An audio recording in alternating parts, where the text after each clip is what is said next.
Voilà, bienvenue au Port Manette. On est le dimanche 26 juillet 2026, pas le 27, non, le 26. Et on rouvre nos portes pour une nouvelle semaine. Si tu débarques ici pour la première fois, alors le principe il est simple. On est 2, parfois 3. On suit l'actu du jeu vidéo de la semaine et on te la raconte. On sort les sujets qui valent le coup, les jeux qui viennent de sortir, ceux qui arrivent. Et on te dit ce qu'on en pense sans tourner autour du pot. Alors au programme cette semaine, ce qu'on va voir, on va commencer par les remakes avec Miyamoto de chez Nintendo qui monte au créneau pour les défendre pendant qu'ils sont en train de préparer Ocarina of Time et pendant que Halo débarque aussi pour la première fois sur Play. Ensuite on se demande à partir de quand un studio n'est plus vraiment lui-même, avec par exemple Criterion qui a été rebaptisé en studio Battlefield, ou Bungie qui continue de se vider. Et voilà, on va enchaîner après sur la disparition discrète du petit prix dans les jeux neufs, la gamme budget, les Platinum, tout ça qu'on a connu et qui s'éteignent sans que personne tique. Et on va finir avec, côté Netflix, des annonces de croissance de 600% et une idée très particulière de ce que ça veut dire un jeu qui marche chez eux. Et puis, comme toujours, on va enchaîner enfin sur les avis et les sorties de la semaine, et un coup d'œil sur les sorties de la semaine pro. Mais avant, donc, je vais introduire mon co-host de la semaine. Salut Anthony, content de t'avoir à bord. Salut Josian, et merci de m'accueillir. Bienvenue, comme à chaque fois. Comment ça va Anthony, depuis ton Japon natal, dans lequel tu n'es pas né, vraiment? Depuis mon Japon d'adoption. Oui. Tout va bien ici, tout va bien, la vie est tranquille, l'été est chaud. Aujourd'hui on a eu un petit peu d'orage, donc ça fait du bien, ça rafraîchit un peu, mais rien de spécial. C'est du chaud comment là-bas? C'est du chaud humide? Du chaud tropical? Ça ressemble à quoi? Ouais, c'est du chaud très humide, du coup c'est... techniquement la France, il fait plus chaud en France, mais le ressenti est peut-être pire ici, parce que tu perds beaucoup d'eau, tu transpires beaucoup, donc au final c'est assez désagréable. Ouais, ici là, nous on a un été cuisant, là, c'est chaleur tournante, sec. On est dans les 36-37 environ chaque jour, c'est un peu compliqué. Ouais, mais la différence aussi, c'est que... Ah oui, si je puis me permettre. Au Japon, tout le monde a la clim, en fait. Donc, c'est une grosse différence aussi, quand même, ça joue. Non, ici, nous, on est conscious de ça. On n'est pas encore tous climés. Mais bon, à mon avis, ça va changer, ça. Alors, avant qu'on attaque le tri des news, la question rituelle, Anthony, c'est à quoi tu joues en ce moment? Alors en ce moment, toujours sur Witcher 3, mais je l'ai un peu mis de côté là. J'ai commencé à jouer à Dinoblade. Qu'est-ce que ça donne alors, ça? Peut-être peut-être qu'on fera un petit test un peu plus tard, donc je donnerai mon avis complet prochainement. Mais agréablement surpris pour un jeu dans lequel tu contrôles un dinosaure qui a une épée dans sa bouche. C'est mieux que ce quoi je m'attendais au final. Ok. Mais bon, on pourra en parler en plus de détails prochainement. Ok, cool. Moi de mon côté, qu'est-ce que j'ai fait? J'ai fini Dench Attack. J'en ai fait un test aussi, c'est dispo sur le site web en version écrite. On avait fait aussi une session découverte avec Alexis il y a quelques semaines pour filer nos premières impressions. Et au final, voilà, c'est un jeu agréable, qui est peut-être un poil trop long pour ce qu'il est censé faire, mais très, très bon jeu quand même. Je suis très content d'avoir terminé et d'avoir joué à ce jeu.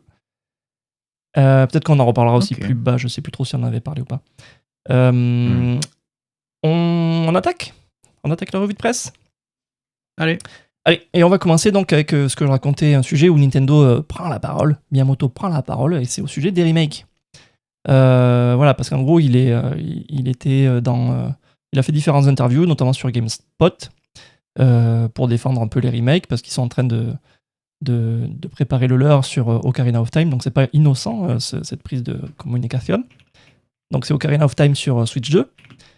Et donc ce qu'il nous raconte dans cette interview, en gros, son idée à lui, c'est le remake qui sert à faire passer un jeu à une nouvelle génération. C'est pas juste le refaire, c'est l'envoyer. Et alors du coup, dans la foulée, ce qui est intéressant, c'est qu'il y a un autre site qui a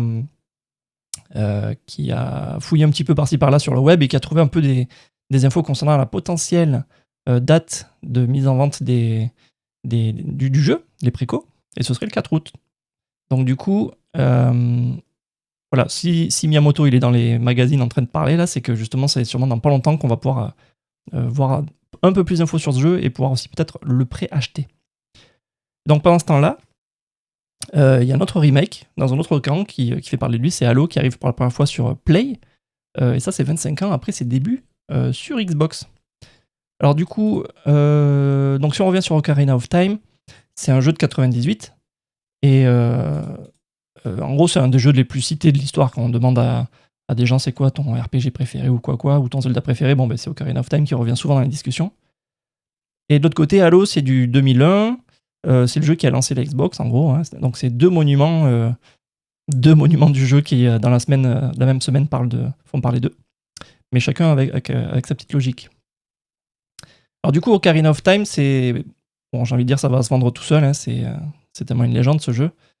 Ce qui est intéressant avec ce que dit Miyamoto, donc le geste de transmission, c'est aussi pour nous dire que c'est pas un coup facile, un coup de com facile ou un coup de se faire de l'argent facile. Donc c'est ce qu'il essaye de nous dire, mais c'est aussi un pari peut-être moins risqué que Nintendo prend là, sauf s'il réinvente complètement le jeu, on attend de voir, hein, mais pour moi c'est un pari pas trop risqué. Et ce qui est intéressant, c'est un lien que Alexis nous a dégoté l'autre jour pendant qu'on faisait la trame, c'est qu'ils tenaient déjà ce discours en 2011 quand ils ont sorti le Ocarina of Time sur 3DS. C'était à l'époque des Iwata Ask, les interviews un peu candides où ils parlent un peu plus de leur vision de comment faire des jeux et tout ça. Et donc dans cette interview, ils nous expliquaient qu'un remake au sens plus... que ce jeu c'était un remake au sens plus vrai du terme. Pas juste un portage, c'était un vrai remake. Donc là, on est 15 ans plus tard et c'est un peu le même argument qui ressort, presque mot pour mot. Et donc la question pour toi, Anto, c'est quand Nintendo te ressort un Ocarina, un remake comme ça, tu le prends comme un cadeau, toi, pour la nouvelle génération, ou tu le vois juste comme une façon de te vendre plusieurs fois le même jeu? Bah, un peu les 2. C'est vrai que ce remake, il a quand même beaucoup de sens et pour Nintendo et pour les joueurs. Parce que, bah, déjà, il y a une grosse base de joueurs, donc non seulement tous ceux qui ont fait l'expérience du jeu à l'époque, mais aussi de par sa réputation, bah, tous les gens qui en ont entendu parler et qui bah, c'est un jeu mythique, donc qui ont envie d'y jouer. Mmh. Donc il y a une grosse base de joueurs déjà, donc ils savent que ce jeu, bah, ce sera un succès. Après, si c'était juste un remaster à la va-vite pour se remplir les poches, ouais, je pense pas que ce sera le cas parce que ça a l'air. C'est vrai que Nintendo, enfin, ils avaient tenu le même discours comme tu avais dit sur la 3DS, mais enfin, je pense que personne ne pensait à l'époque qu'il y aurait un vrai remake à 100% sur la 3DS. Tu vois, c'est pas vraiment ça, n'a pas vraiment beaucoup de Ouais. sens. Là, pour le coup, c'est une nouvelle plateforme. C'était quoi, il y a 28 ans que le jeu est sorti. Il y a un gros écart technologique. Donc, je pense que, enfin, ils ont conscience Nintendo que c'est pas n'importe quel jeu. C'est leur genre. Ils sont dans une période où ils font beaucoup de remakes là, mais c'est quand même leur plus grosse cartouche. Et donc, je pense qu'ils ont conscience que c'est pas n'importe quel jeu et ils vont essayer de bien faire les choses. Et donc, ce sera bien et pour eux et pour le joueur. Ouais, Tout le monde y gagne je dans pense que tu as l'histoire. raison. Ouais. Après, dans la même interview sur GameSpot, ne pas confondre avec GameStop, je me confonds à chaque fois, GameSpot, il dit un truc un peu quand même qui va contredire cette belle image du jeu pour les générations futures. C'est à propos du remake de Star Fox 64 qui est sorti le mois dernier sur Switch 2.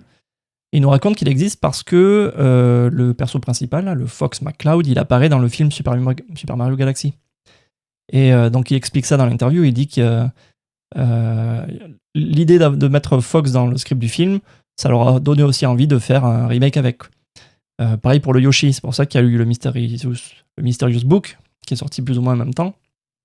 C'est pour profiter de la vague d'intérêt que ça va susciter côté cinéma pour revendre quelque chose dans les boutiques, quoi.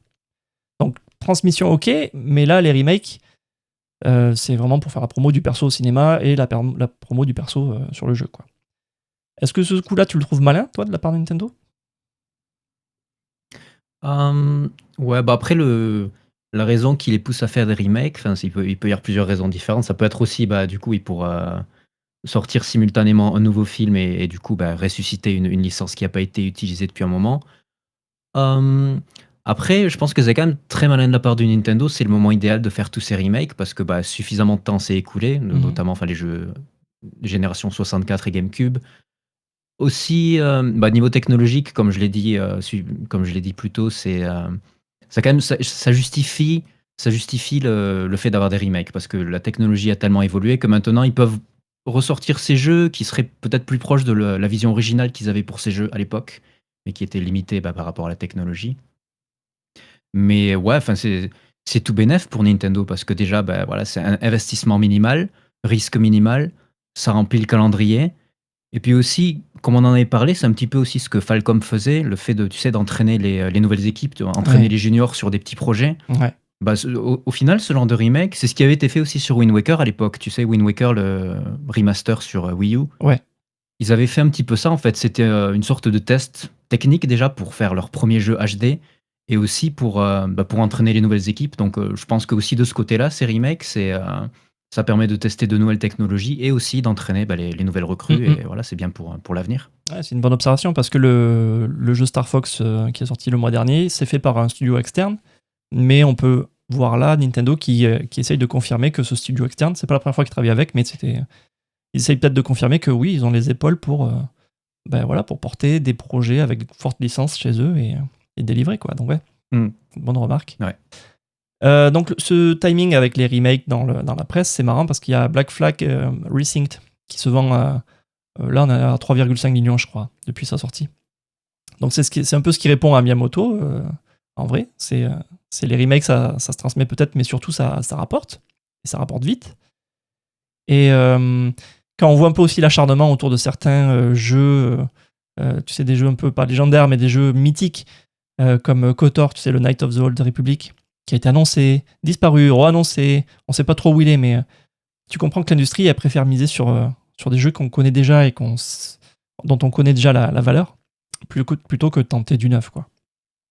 Et donc ma question encore pour toi, c'est euh, toi, tu te recommandes dans le studio aujourd'hui, tu choisis quoi? Tu lances un remake où tu sais plus ou moins de manière garantie que tu vas retrouver tes pépettes, ou tu prends le risque et tu fais une nouvelle licence? Comment tu ferais ta strat? Si je suis un studio comme Nintendo, un gros studio, ils ont beaucoup d'équipes, donc tu peux faire les deux. Encore une fois, Falcom qui fait la même chose, qui est pas forcément un énorme studio, mais qui, Ouais. pareil, divise ses équipes pour faire plusieurs projets en même temps. Donc je pense que c'est la meilleure chose à faire et ça permet du coup de se faire de l'argent sans prendre trop de risques. Et, à côté de ça, ça te permet du coup, vu que tu as l'argent dans le compte en banque, de prendre des risques justement à côté, de sortir des nouvelles licences. C'est... ouais. Après, la manière de faire de Nintendo, parce qu'on parle de nouvelles licences, mais Nintendo, ils ont souvent une manière de faire assez particulière, c'est que au départ, quand ils font un jeu, c'est pas forcément basé sur une licence. Ils ont un concept et ils y collent une licence par-dessus après. Mhm. Donc, beaucoup de nouveaux jeux Nintendo en fait auxquels on joue, on a tendance à dire ah, c'est toujours Mario, c'est toujours Kirby, mais c'est quand même des jeux très différents des Kirby normaux ou des Mario normaux, parce qu'à la base, c'était même pas un jeu Kirby ou c'était même pas un jeu Mario.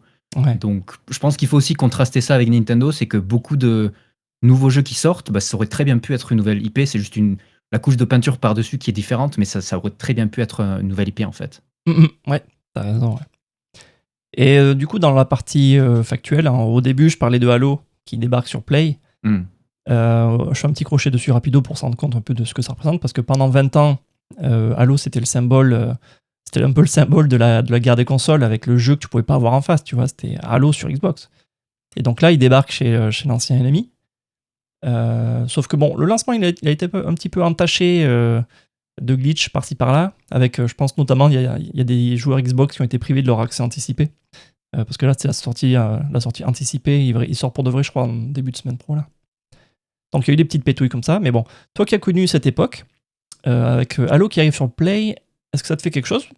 Ou pour toi, bon, cette guerre des consoles, elle est morte depuis tellement longtemps que c'est juste une news comme les autres? Ouais, à l'époque, ça aurait été bizarre, mais maintenant, c'est vrai que la guerre des consoles, c'est plus ce que c'était, ça n'existe plus en fait. Et donc ça me fait pas grand-chose, ce genre de news. Aujourd'hui, les lignes sont très floues. On a beaucoup parlé du fait que Sony et Microsoft, ils sortent leur genre multiplateforme maintenant. Il y a plus que Nintendo qui vraiment est le dernier bastion de l'exclusivité absolue. Ouais, Donc ouais, ça me fait plus grand-chose. ouais, ouais. Bon, j'avoue, ça me ferait bizarre si un jour on avait un Gran Turismo qui sortait sur PC, peut-être, tu vois, ou même sur Xbox, ça ferait bizarre un peu. Hmm. Il y a vraiment encore il y a des licences que j'associe vraiment encore beaucoup à Play. Alors que ouais, côté Xbox, j'ai l'impression qu'ils ont commencé tellement à diluer que ouais, ça n'a plus de sens vraiment là. Ouais. Même s'ils essayent de faire demi-tour et regarder Gears en exclu, bon, on verra ce que ça leur apporte. On va rester un peu sur ce sujet des vieilles gloires qu'on essaye de ressortir. Mais on va s'intéresser maintenant aux studios et pas aux jeux. Parce que cette semaine, il y a eu 2 ou 3 news qui m'ont donné envie d'en parler. Parce qu'en gros, le point de départ, c'est un truc que j'ai vu passer sur Kotaku.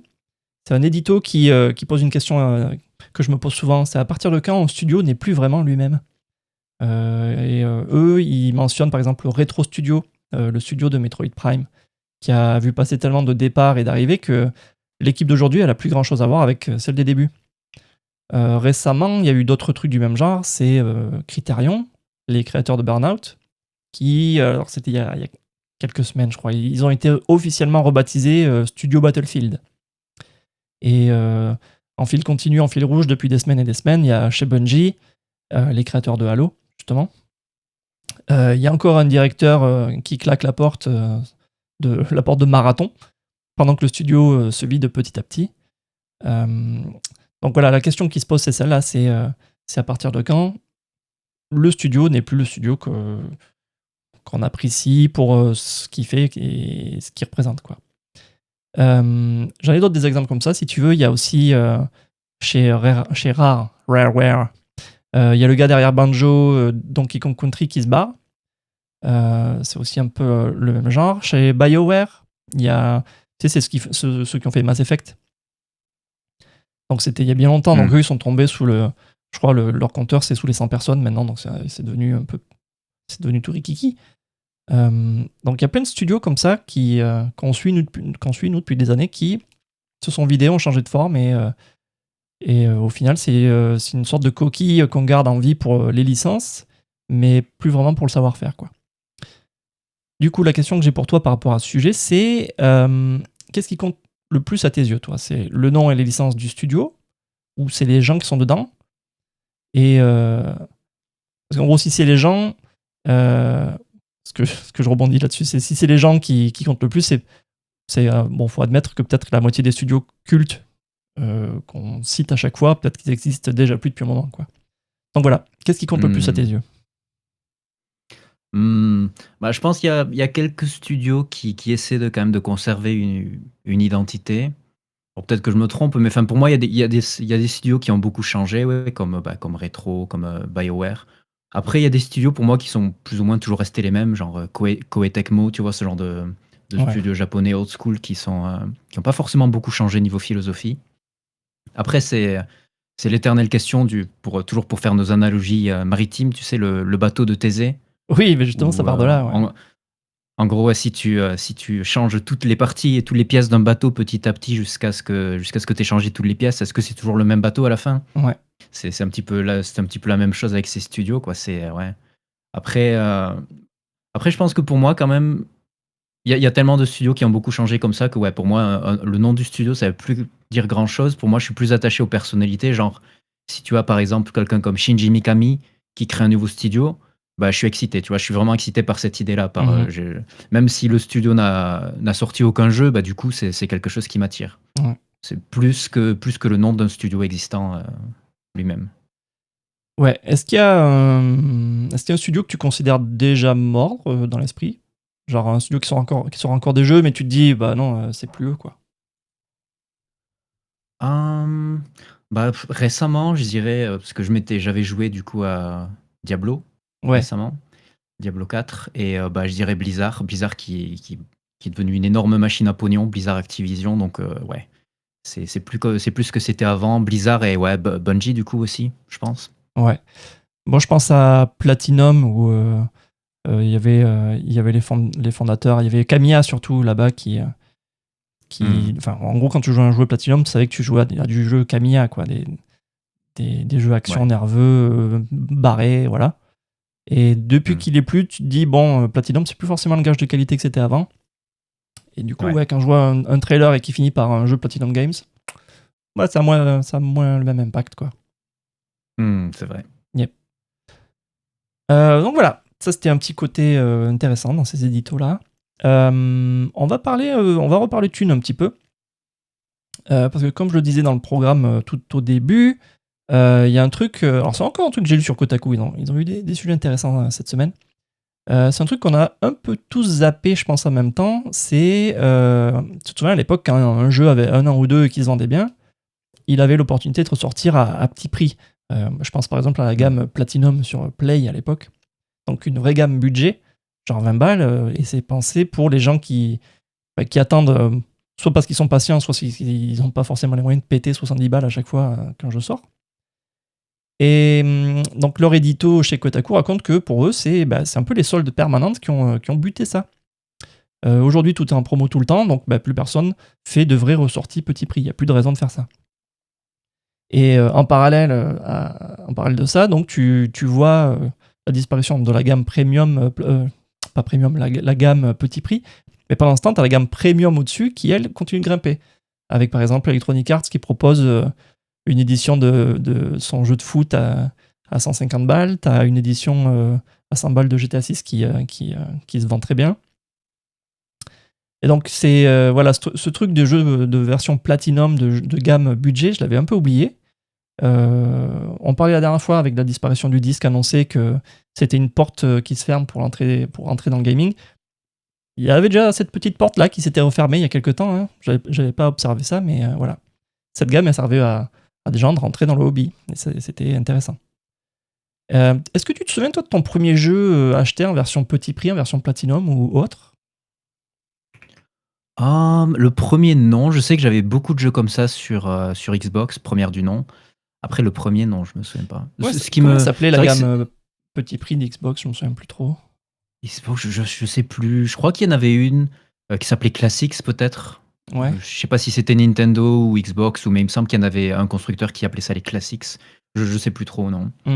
Mais c'est vrai que c'est bien pour les gens qui ont un petit budget, du coup, qui n'ont pas beaucoup d'argent. Mais moi, en tant que passionné de jeux vidéo, ce qui m'arrêtait souvent ce qui m'empêchait d'acheter ces jeux-là, c'était la couverture toute pourrie. Parce que souvent, la couverture était bien pire que la couverture originale, avec des gros logos, Gamer's Choice, Classics, blablabla. Ouais. Du coup, la couverture était complètement ruinée.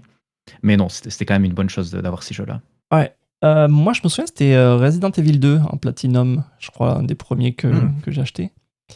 Et je me souviens que cette gamme Platinum, j'aimais beaucoup taper dedans parce que sur Play à l'époque, ça voulait dire que le jeu, bon, il était un peu plus vieux, mais ça voulait dire qu'il s'était vachement bien vendu aussi. Donc il y avait un petit gage de qualité caché derrière. Et ça me permettait de tester des jeux un peu au pif, encore plus au pif que dans les bacs d'occasion. Là, tu te dis, bon, le jeu s'est bien vendu, le jeu est quali. Et j'ai fait ça avec Resident Evil 2 à l'époque parce qu'en plus, j'étais pas très friand des jeux de peur comme ça. Et voilà, donc ça me permettait de taper dans diverses versions diverses variétés de genres, et c'était plutôt pas mal. J'avais fait pareil avec un Ace Combat, alors je sais plus lequel c'était, peut-être un 3 ou un truc comme ça, qui, pareil, il était en Platinum, et j'aurais jamais payé plein pot un jeu d'avion sans trop savoir quoi foutre dedans, mais non, c'était une excellente surprise en Platinum, c'était très très bien. Ouais. Et il y avait ce côté plaisir d'acheter un jeu neuf, tu vas vendre une ou deux occasions, et puis t'achètes un jeu neuf Platinum, c'était cool, quoi. Voilà. Alors, ce qui est gênant avec cette histoire, c'est un peu l'écart qui se creuse au final entre le plancher qui a disparu, avec les petits prix là, mais en face, le plafond, lui, il continue d'augmenter, avec des jeux de foot à 150 balles, et que les gens achètent, c'est ça qui est dingue.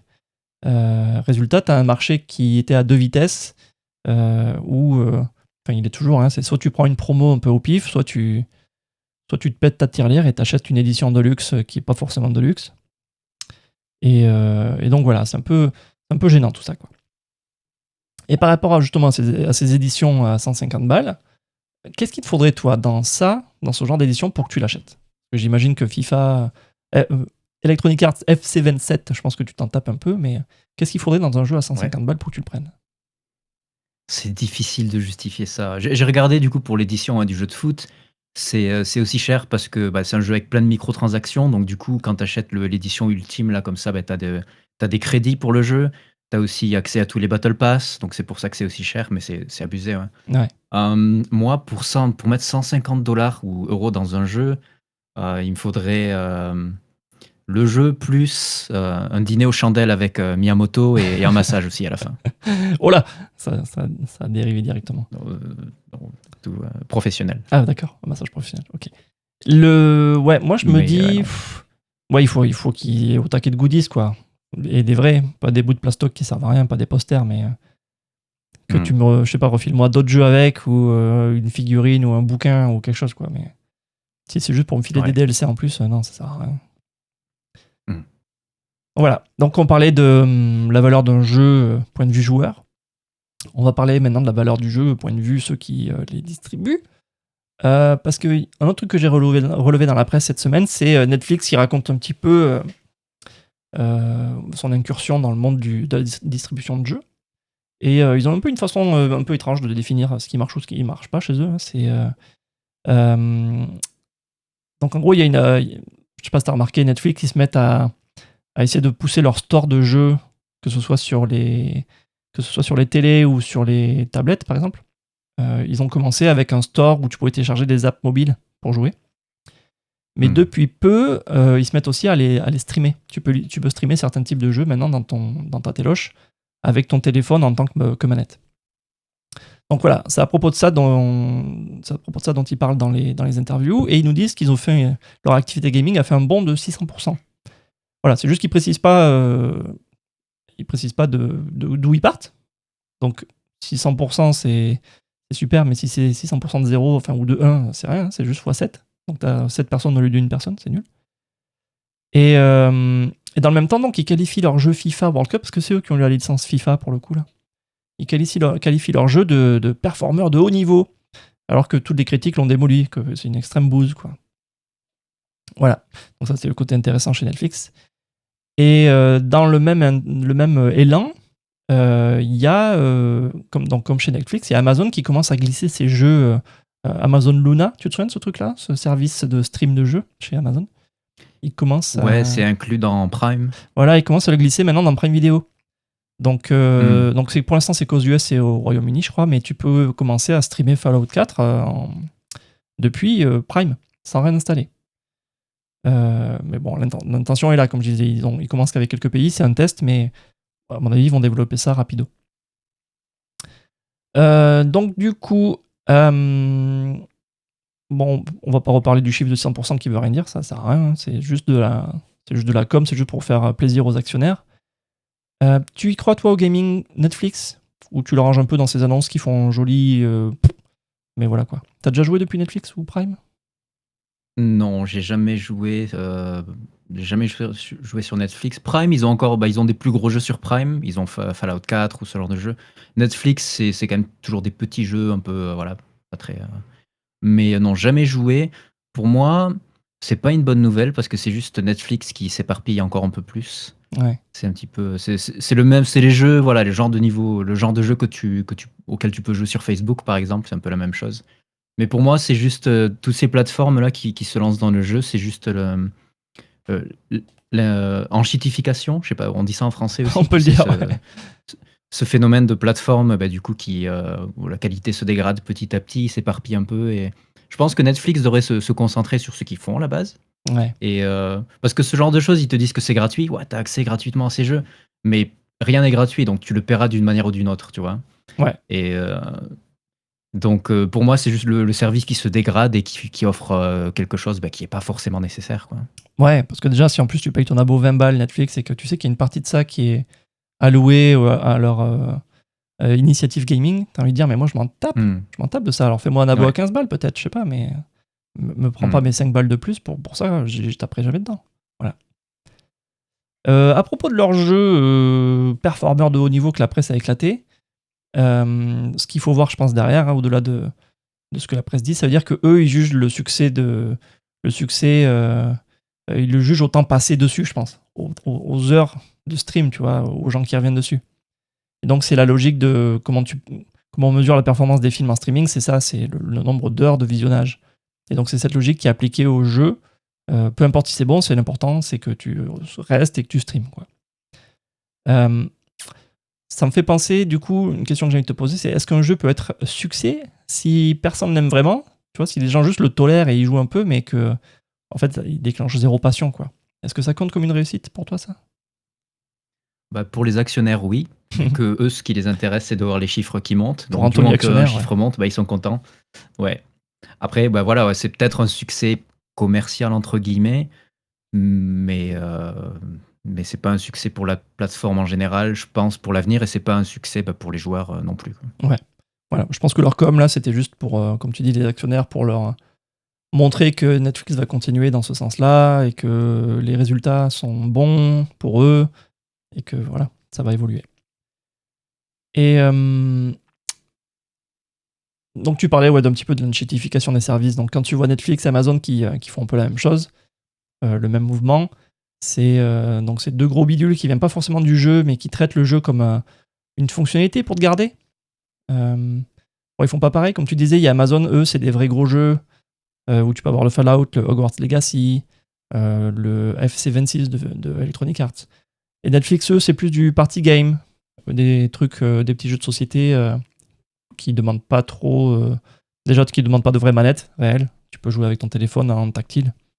Mais derrière, l'idée, c'est la même. C'est le jeu, c'est un truc qu'on ajoute à ton service pour te retenir. Pas un truc qui est fait par amour du médium ou quoi. C'est juste pour te garder. Bon, ça peut être pratique, ok, mais ça aplatit un petit peu tout ça en simple content, tu vois. Ça rajoute du contenu dans ton abo. Voilà, t'as Fallout, super. Alors du coup, pour finir là-dessus, Anto, du coup, Fallout 4 jouable en direct dans Prime comme ça, sans rien installer. Même si pour l'instant c'est qu'aux US et UK. Est-ce que tu as l'impression que c'est une bonne nouvelle pour les joueurs, au final, que ça se démocratise ça, ou est-ce que tu trouves ça dommage que le jeu devienne juste une espèce de produit d'appel pour garder un abo? Il y a un marché pour les gens en streaming.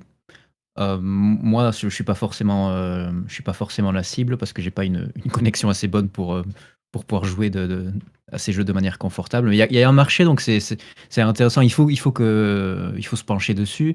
Mais je suis toujours sceptique des entreprises, des compagnies comme ça qui s'éparpillent un peu trop, comme je l'ai dit plus tôt. Ouais. Donc je préférerais que quand ils deviennent trop gros comme ça, ça crée tout un tas de problèmes dans le futur. Donc je pense que ce serait mieux que ce soit quelqu'un d'autre qui le fasse. Comme il y avait, Google avait essayé de faire la même chose avec Stadia aussi, tu sais. Ouais.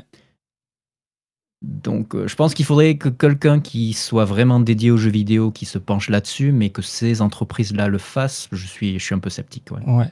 Après, il y a déjà il y a déjà Sony et Xbox qui ont leur truc de stream qui marche plutôt pas mal. Ouais, du coup, oui, ça, je serais plus intéressé par ça. Ouais. Moi, ce qui me dérange avec ce que fait Netflix et Amazon, c'est que on est encore un cran plus loin dans la dématérialisation et dans le fait de ne pas posséder ce que tu achètes. Là, clairement, c'est de la location, quoi. T'as un abo, t'as Fallout, demain il peut être sorti, t'as plus Fallout, quoi. Côté Xbox et Sony, c'est plus intéressant parce que c'est ton catalogue de jeux perso que tu peux également streamer. Que ce soit de ta console ou depuis un serveur cloud à eux, c'est quand même ta bibli. Donc il y a quand même un peu ce rattachement à c'est un truc que je possède et je peux le streamer. Bon. Mais voilà, on est toujours en cran un peu plus loin dans la démat, quoi. C'est ça qui est dommage. Yes, alors passons, on arrête de parler business et chiffres. On va passer maintenant au jeu qu'on a vraiment lancé pour la plupart cette semaine. Alors quand je dis pour la plupart, je crois que j'en ai lancé qu'un dans la liste. On a... Voyons, on va commencer par quoi? On va commencer avec Splatoon Raiders, qui est sorti sur Switch 2.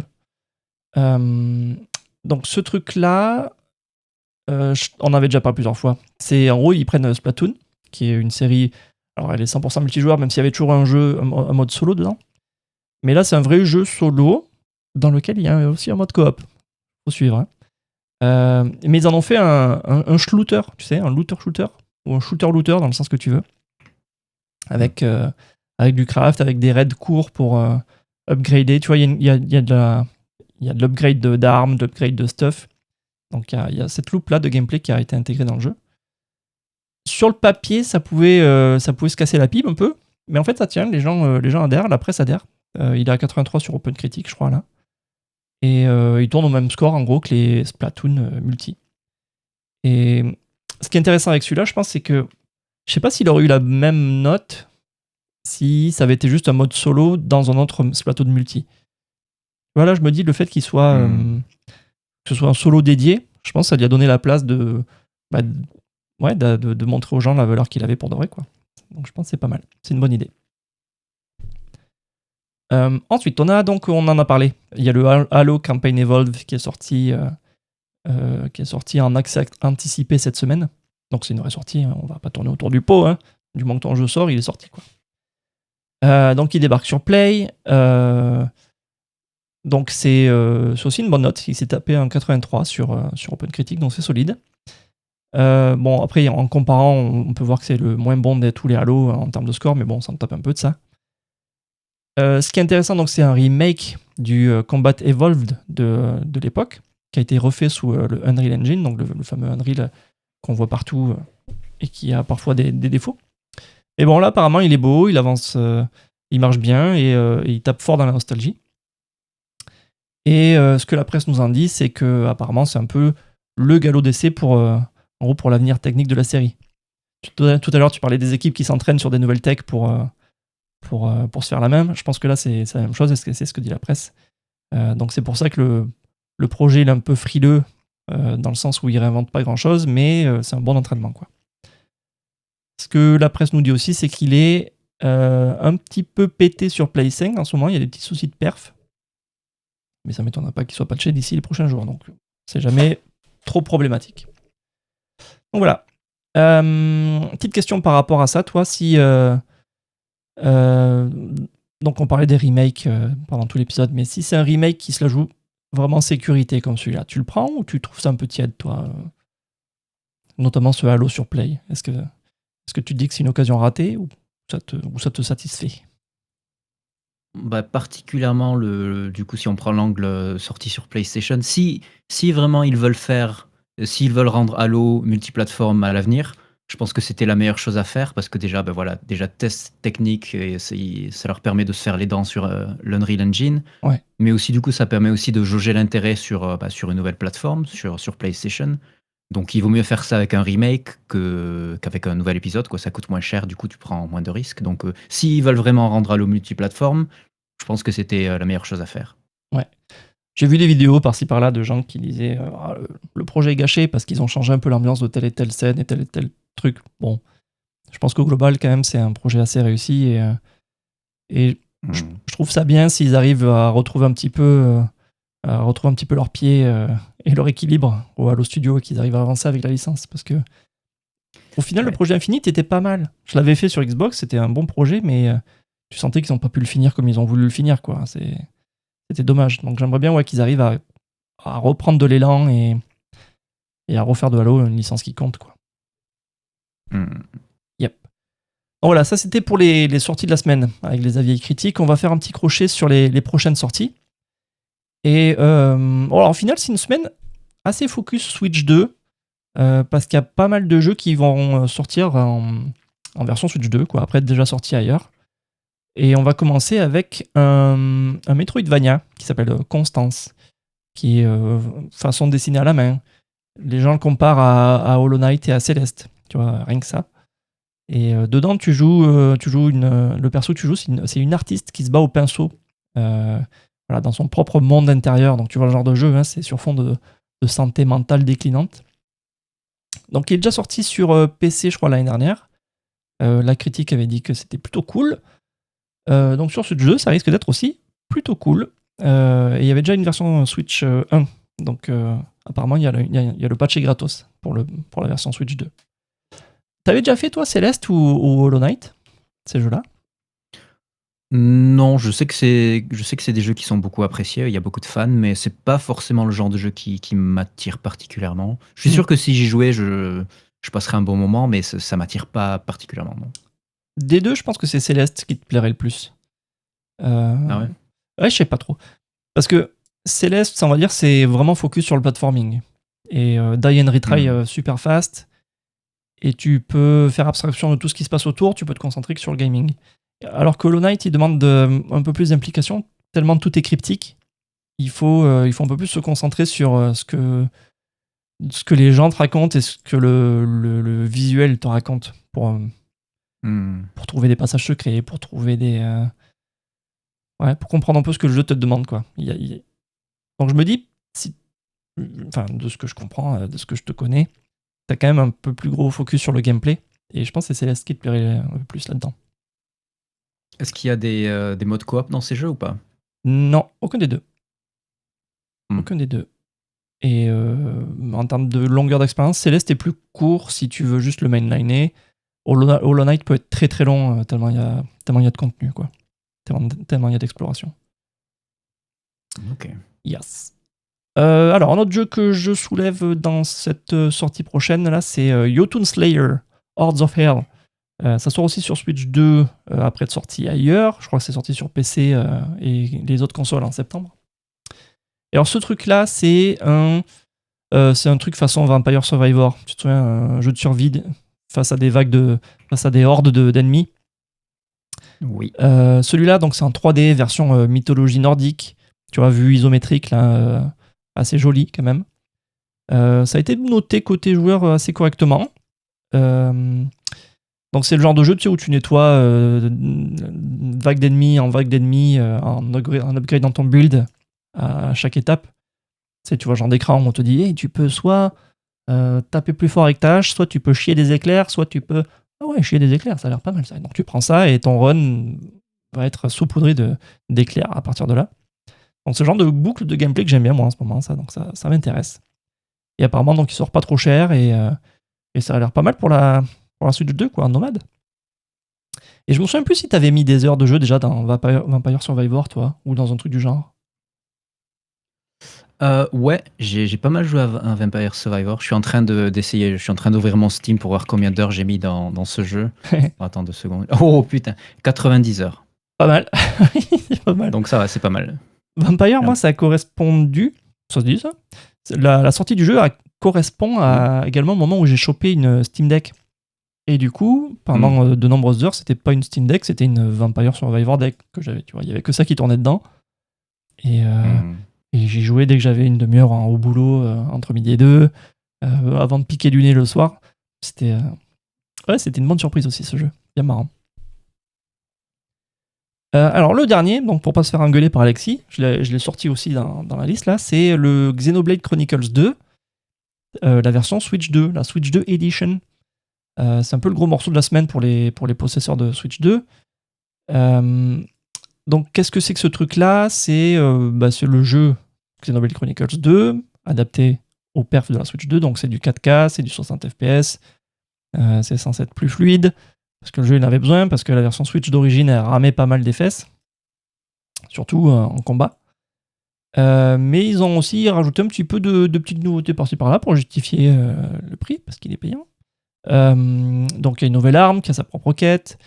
Il y a un nouveau mode de combat qui va avec, je crois, ou pour les autres trucs aussi. Bref, il y a des upgrades de gameplay et de l'équipement inédit. Voilà. Bon, quelques stuff pour justifier que même si tu l'as déjà sur Switch, l'upgrade est payante. Il faut que tu payes les 10 balles qu'on commence à voir un peu automatiquement là. Et ça fait un peu grincer les dents de certaines personnes de voir que c'est pas juste un patch 4K 60 et que tu pourrais faire gratos. Non, il faut payer même ça, quoi. À côté de ça, il y a une extension du jeu qui est aussi dispo en standalone, donc tu peux jouer sans le jeu principal. Ça, si tu l'avais en Switch 1, l'upgrade est gratos.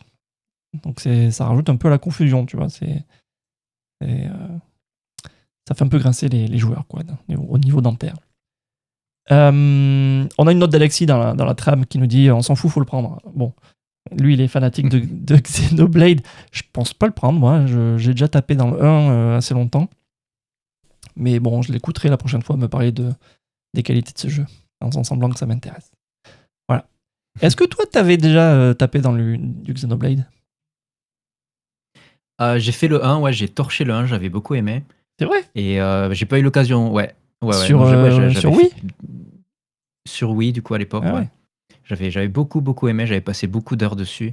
Après, Ouais. j'ai pas eu l'occasion de faire le Chronicles 2, 3, mais je compte les faire un jour. Ok. Donc c'est une franchise qui me plaît beaucoup aussi. Ouais, j'avais commencé le 1, mais je trouve qu'il me respectait pas, moi et mon temps. Ah bon ? Ouais, j'avais foutu 40 heures dedans et j'avais l'impression d'être encore dans le tuto et il y avait rien qui démarrait. Ça m'avait un peu gavé, donc je l'ai un peu laissé tomber. Ouais. Voilà. Bah, c'est le genre de jeu où tu peux passer une cinquantaine d'heures juste à faire des quêtes secondaires et Ouais, c'est un peu ce que j'ai fait au départ. tu J'avais un peu cleané la map au début et au final, je n'avais pas avancé. Ouais, du coup, on a notre note d'Alexis dans la trame qui nous dit non, t'as jamais joué, alors achète. Ouais, bon, non. Non. Et donc voilà, Anthony, on a fait le tour de l'EP. Donc c'est l'heure de refermer les portes du port, manette, Anthony. Donc merci d'avoir vidé les palettes de news avec moi cette semaine. De rien, je vous assure. Et puis merci à vous surtout qui nous avez écouté et suivi jusqu'ici. Si l'épisode vous a plu, le meilleur coup de main que vous pouvez nous donner, c'est en parler autour de vous. C'est comme ça que le port-manette grandit. Allez, on se retrouve la semaine pro avec de nouvelles actus. Et d'ici là, gardez le cap et jouez bien. Bye. À bientôt. Non mais Xenoblade quoi, on va pas les acheter, ça va pas ou quoi? Si. Plusieurs fois même. Mais t'as pas de Switch. C'est vrai.